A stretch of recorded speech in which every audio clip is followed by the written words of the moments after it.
Can you talk about your overall thoughts on the defensive end position? It's a hard-working group. I think we've gotten better progressively as spring has gone on, really throughout the whole winter workouts, and then through spring. Every day I feel like they've taken the field with a purpose, and they work hard. And, you have that kind of mindset and that mentality, you have a chance to be pretty good. Is Marvin starting to see the light come on a little bit more as far as what you guys are asking for? Yeah, Marvin's gotten better. Really, I think with every practice we've had, he's got some natural ability to him, and he's starting to feel comfortable within the defense, and he's starting to play fast and be productive and make plays. Overall, all those newcomers, is there some paralysis by analysis trying to do it right instead of just playing ball? I think there's just that whole learning curve that the guys will go through. It's new terminology, it's a new defensive system, and there's one element to it that the meeting room, they can come out of that with a good understanding of what to do. But when things are happening fast and you get into the team reps and things are flying and you got to be physical and all that goes with it, there is that learning curve. But I'm really pleased with where we're at after 10 practices.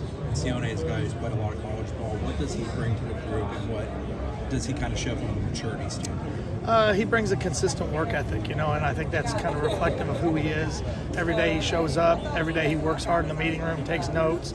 Every day when he comes to the practice field, he's got a focus to him, and I think that is a reflection of his maturity. But I think more than anything, that's just who he is, and one of the things that we love that he's bringing to our team. Was the scheme much different? The responsibilities and what he did those previous quarters? I don't have a great feel for what he did at Oregon State. I mean, we've talked a little about it, and I've watched obviously his film, but we never really got too deep into what their schematics were.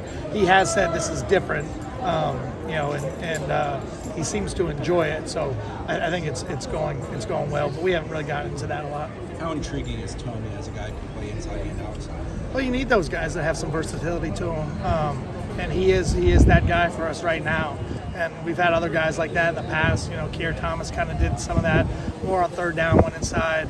Dennis Briggs has done that a little bit, and now I think Tony has that opportunity to do that for us. And having those guys with some versatility does add some flexibility to what you do with your packages. When you came into spring, there was a lot of talk about Pat added weight and all that. How has that been reflected in 10 practices? What has he done? Pat's had his best 10 days that I've seen him have since he's been here. He's playing fast. He's playing confident. He's growing, as a person and as a player. And I'm really excited about the direction he's headed. It seems like you're doing some different things with him in scheme. Not to get too detailed. Are you? Well, I don't know as much different, but he's kind of at level 3 or 4, where other guys are kind of still at level 1 or 2 in terms of their development. So he's able to kind of take his game to a little bit different level, and that's what you want. When a guy's been in your program as long as he has, you hope that you can kind of take that next step with him, and he's done a really good job with it. What's Marvin like as just getting to know him as a person? I've known him, I knew him pretty well, obviously, through the recruiting process, but, he's a pretty even-keeled personality, but he is a competitor on the field. He has a lot of pride in his performance, and, he's not a loud, vocal person on the field, but he is loud with how he plays, and I've been impressed with how he's approached his work. How was Byron handled with 3 new guys coming in the room and the shuffling of the deck, basically? Good. I mean, he works. I think Byron's had his best overall semester that he's ever had here. And that's in every way. That's in the weight room. That's academically. That's, with the work that he's putting on the field. So, I think he's responding in the way that you want a guy to respond. That, at this level, especially in this day and age of college football, the deck does get shuffled every year. And, you got to be prepared to compete every year. And that's what he's doing. We're starting to see more of Lamont Green and also Hester. They're young in their development, I guess. Yeah, Aaron's really had a good spring. He's been impactful when he's been in there. He's made the incremental growth that you want him to make going into this now is going to be his 3rd year. So I've been pleased with that. Boots, Lamont keeps working. He's coming off an injury, so he's got a little rust to knock off. But he's a guy that I know it's really important to him. He's just going to keep battling and working, and we'll see where it goes. I think Coach Norvell mentioned that in the scrimmage, Marvin had a play that was just like kind of get your attention. Does he flash things like that? I mean, is he just still scratching the surface of what he could be? Oh yeah, I mean he's nowhere near being a finished product, especially within what we're doing defensively. But he does. He has that flash play ability, and you see enough where you're like, okay, if we can get everything kind of all tied together here in the next 4 or 5 months, he's going to be a really good player for us. We don't talk much about your specialists, but you got 2 veterans coming back.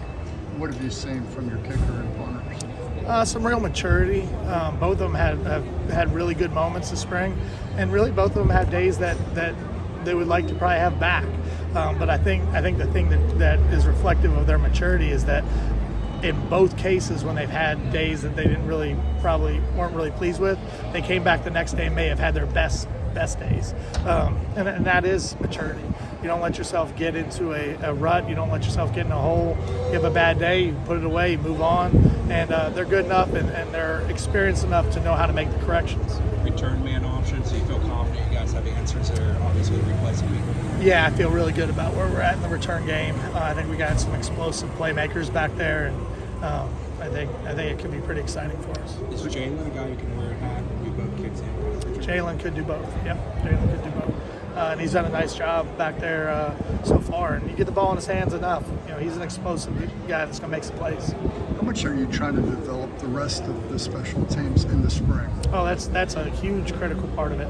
And especially in today's era of college football where you have so much turnover from year to year, there is nothing from a fundamental standpoint that you can take for granted. There's a bunch of guys that are hearing things for the first time, and for us, the foundation of everything we do is in our special teams fundamentals. So that growth and that development is critical for everybody, whether they're going to be a key special teams player or not, because those core fundamentals are what allows you to be a good player on offense and defense as well. Thank you, JP. Thank you.